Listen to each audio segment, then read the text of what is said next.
जय हिंद बच्चों, स्वागत है अपनी इस यूट्यूब चैनल में।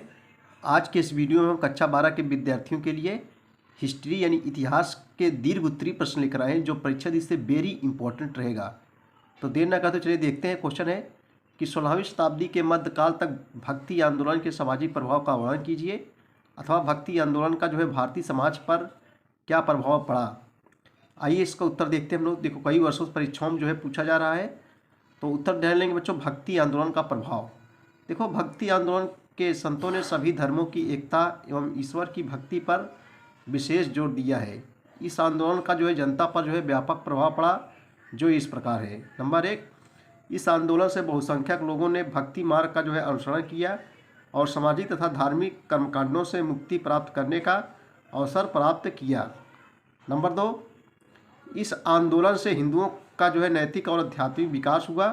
नंबर 3, इस आंदोलन के कारण सभी धर्मों एवं जातियों में धार्मिक सहिष्णुता की भावना उत्पन्न हुई। परिणाम स्वरूप देश में शांति, समृद्धि और सांस्कृतिक एकता का वातावरण उत्पन्न हुआ।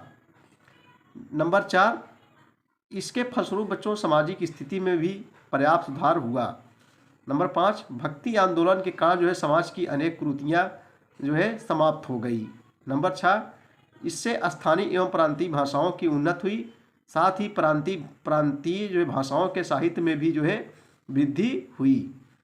नंबर 7 क्या है बच्चों, भक्ति आंदोलन के परिणाम स्वरूप शासकों के दृष्टिकोण में भी समाजोपयोगी परिवर्तन और उनके प्रशासन में लोकहित को महत्व दिया जाने लगा। नंबर 8 है बच्चों, दलितों के उत्थान में भेदभाव भी बहुत कम होता चला गया और दोनों वर्गों की जनता एक दूसरे के निकट संपर्क में आने लगी। ठीक है बच्चों।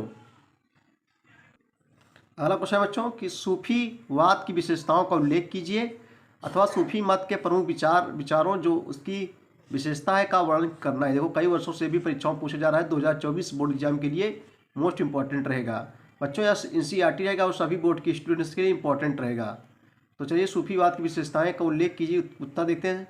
हेडिंग डालेंगे, सूफीवाद की प्रमुख विशेषताएं इस प्रकार हैं। नंबर 1, सूफी मत के अनुसार ईश्वर एक है, वह शक्तिमान है। सूफी मानते हैं थे कि दृष्टि की विभिन्नता में ईश्वर की एकरूपता निहित है। नंबर 2, सूफी संतों ने ईश्वर की कल्पना एक सुंदर स्त्री के रूप में की है। ईश्वर और साधक के संबंध प्रेमी और प्रेमिका के थे। नंबर 3, सूफी संतों के अनुसार ईश्वर की प्राप्ति प्रेम द्वारा हो सकती है और प्रेमिका की दर्पण का अंतिम लक्ष्य ब्रह्मा में लीन हो जाना है। फना ब्रह्मा में लीन हो जाने की स्थिति है। देखो बच्चों, सूफीवाद सूफिया सबसे निकला है। सूफिया सबसे निकला है, जिसका अर्थ होता है सभी धर्मों से प्रेम करना। ठीक है, तो ब्रह्मा में लीन हो जाने की स्थिति। नंबर 4, सूफी जीव और ब्रह्मा के मिलने में शैतान को सबसे बड़ा बाधक मानते हैं। गुरु ही बंदे की शैतान से रक्षा करता है। सूफी संप्रदाय में गुरु का विशेष महत्व है।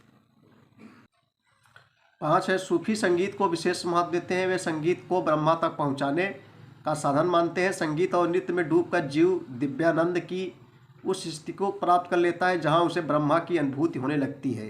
नंबर 6, सूफी संतों ने आध्यात्मिक स्वतंत्रता को बनाए रखने के लिए राज दरबारों से दूर रहने की नीति अपनाई।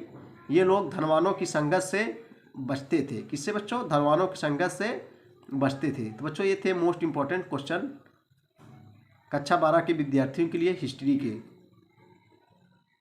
देखो, ये भी क्वेश्चन इंपॉर्टेंट है, सब पढ़ाए गए हैं। भक्ति आंदोलन के कारण बताइए।